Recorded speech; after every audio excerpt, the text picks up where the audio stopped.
تو اس زمانے میں بستی کا بستی اجاڑ دیا کرتا تھا، اس کا کوئی علاج نہیں تھا، لا علاج تھا۔ شری پور میں بھی وہ وبا آیا اور یہاں بہت سارے لوگوں کے اموات ہوئے، لوگ مرے یہاں پر۔ تو یہاں کے کچھ مرید تھے، خلیفہ تھے، وہ لوگ گئے دادا سرکار کے گاؤں میں اور ان سے اصرار کیا کہ حضور ایسی ایسی باتیں ہیں، شری پور میں چلا جائے۔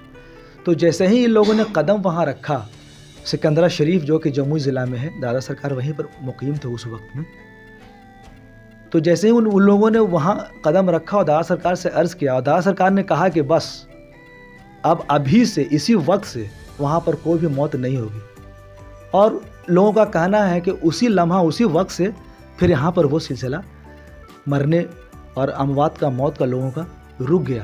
پھر دادا سرکار یہاں پر آئے اور انہوں نے ایک کھیر بنوایا اور کھیر میں دم کر کے بولا کہ پورے گاؤں میں تقسیم کر دو، تو تمام لوگوں نے پورے گاؤں میں تقسیم کر دیا، پھر وہ وبا یہاں سے چلا گیا۔ یہ ایک واقعہ تھا۔ اسی درمیان میں دادا سرکار جب یہاں پر آئے تو 30 روز کا پروگرام بنا کر کے کہا کہ اب ہم یہ فقیر 30 دن یہاں رہے گا، 30 دن کے بعد 31ویں دن یہاں پر نہیں رہے گا۔ تو 30ویں دن دادا سرکار کا اب یہاں پر مدفن کیسے ہوا یہ بھی آپ جان لیجیے۔ دادا سرکار نے خود اپنی زمین کو منتخب کیا۔ 30 تاریخ کو شام میں عصر کے وقت میں دادا سرکار رحمۃ اللہ علیہ بولے کہ چلو ہم پورے شری پور علاقہ گھومیں گے، رکشہ نکالو۔ اس وقت رکشہ کا زمانہ تھا، رکشے پر بیٹھے دادا سرکار اور پیچھے پیچھے ان کے مریدان جتنے بھی ان کے عقیدت مند لوگ تھے سب چل رہے تھے۔ پورے شری پور کا جب محاصرہ کیا گھومتے گھومتے، جہاں پر ابھی دادا سرکار ہیں موجود مدفن، جہاں پر اس زمین کے بارے میں دریافت کیا کہ یہ زمین کس کی ہے۔ معلوم ہے کہ حضور یہ تو جناب توحید صاحب کی زمین ہے جو کہ آپ کے مرید ہی ہیں۔ اچھا۔ تو انہوں نے فرمایا کہ یہ زمین اچھی لگ رہی ہے ہمیں، یہاں پر اگر ہم اپنا مکان بنائیں تو کیسا رہے گا؟ بلکہ حضور بہت اچھا رہے گا۔ بولے ٹھیک ہے چلو اب رکشہ آگے بڑھاؤ۔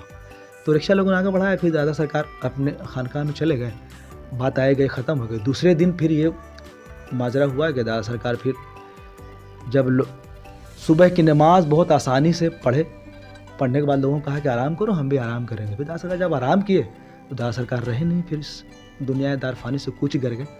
تو لوگوں نے اس بات کو یاد کیا کہ دادا سرکار تو شام میں ہی اس زمین کو پسند کیا، اس کے مطلب ان کا اشارہ یہی تھا کہ ہم یہیں پر مدفن ہوں گے۔ تو پھر ہم لوگوں نے وہیں پر ان کا مدفن کیا۔ پھر یہاں پر عالیشان مزار ہے، لوگ یہاں پر عقیدت مند آتے ہیں۔ اور یہاں ایک اور خصوصیات ہے اس مزار شریف کی، آپ کو بہت کم دیکھنے کو ملے گا۔ ہندوستان میں 10-12 ہی مزار ایسے ہوں گے، اس میں کچھوچا شریف وغیرہ بھی ہے، جہاں کے آسیب کا، سحر کا معاملہ جہاں پر سالو ہوتا ہے، اس کا شفا ملتی ہے۔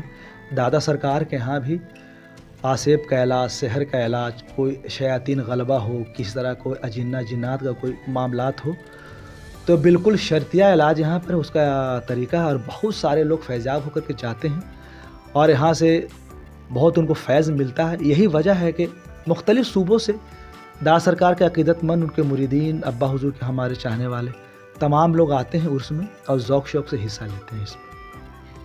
چلیے چلتے چلتے آخر کی امت کا اس وقت کا جو حال ہے، کہیں نہ کہیں ہم لوگ منتشر ہیں، بکھرے پڑے ہوئے ہیں۔ آپ چونکہ مبولی کا دین کیا اور دین کو پھیلا رہے ہیں، اس ناطے جو امت ہے ان کے لیے کیا میسیج ہے آپ کا؟ دیکھیے ہمارے جو امت ہے اس کے لیے تو سب سے یہی میسیج ہمارا ہے کہ آقا صلی اللہ علیہ وسلم نے جس راستے کو اختیار کیا، چونکہ ہم ان کی امت ہیں اور وہ ہمارے رسول ہیں اور خاتم النبیین ہیں، ان کے بعد کا سلسلہ تو پھر جو بزرگ آئے، صوفیاء کرام آئے اور انہی کے نقش قدم پر چلے، تو سب سے بہترین ہمارے امت مسلمہ کے لیے یہی ہے کہ آقا صلی اللہ علیہ وسلم کو جو طریقہ تھا، جو صوفیاء کرام کا طریقہ تھا، اس کو اپنائیں اور اس پر چلیں گے تو ضرور ہم کو انشاءاللہ الرحمن کامیابی ملے گی۔ اور چونکہ آقا صلی اللہ علیہ وسلم کا ہے کہ انا بوست و معلم الاخلاق، ہم اخلاق کے معلم بنا کے بھیجے گئے، تو ہم ان کی امت ہیں جو آقا صلی اللہ علیہ وسلم اخلاق کے معلم بنا کے بھیجے گئے۔ تو ہمارا اخلاق بہت وسیع ہونا چاہیے، اور ہم اپنے اخلاق سے ہی، چونکہ پورے دنیا میں اسلام پھیلا بھی ہے تو وہ محبت اور اخلاق سے ہی پھیلا ہے، تو اس لیے ہم اگر اور پھیلیں گے تو ہم چاہتے ہیں تمام امت مسلمہ کے لیے کہ وہ اپنے اخلاق کو وسیع کریں، اخلاق محبت کے ساتھ سب رہیں، بھائی بھائی سب مل کر کے رہیں۔ اور ہندوستان کے لیے بھی ہے، کیا ہمارے مذہب میں بھی کہ تمام مذاہب کے لوگوں کا خیال کریں، تمام مذاہب کے لوگوں کی عزت کریں، احترام کریں، سب لوگوں کو گلے لگائیں، تبھی لوگ آپ میں شامل ہوں گے۔ آپ کے کردار کو، آپ کے گفتار کو دیکھ کر کے ہی لوگ تو آپ کے مذہب میں شامل ہوں گے، اب پھر تبھی یہ پھیلا ہے۔ ہمارے ہی صوفیاء کرام کے اور جو دین کے جو بھی تبلیغ کر رہے تھے اس زمانے میں، صحابہ کرام سے لے کر کے تابعین، طب تابعین، ائمہ مجتہدین، اہل بیت اور جتنے بھی صوفیاء کرام آئے، چاہے وہ خواجہ غریب نواز ہندوستان میں بھی آئے، انہوں نے جو یہ قدم رکھا تو اپنے اخلاق، اپنے محبت، اپنے کردار، اپنے گفتار سے لوگوں کو اپنے طرف کھینچا ہے۔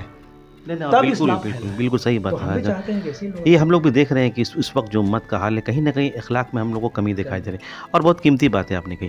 اب چلتے چلتے آخر میں مختصر طور پر آپ سے یہ عرض گزار ہو کہ جو دادا پیر کے جو مریدین ہیں ان کے لیے مختصر طور پر کیا پیغام آپ کا؟ دیکھیں، ہمارے جو مریدان ہیں وہ اللہ کا فضل و کرم ہے، جو دادا سرکار کا جو طریقہ تھا، جو ابا حضور کا طریقہ تھا، اس کو فالو کر رہے ہیں۔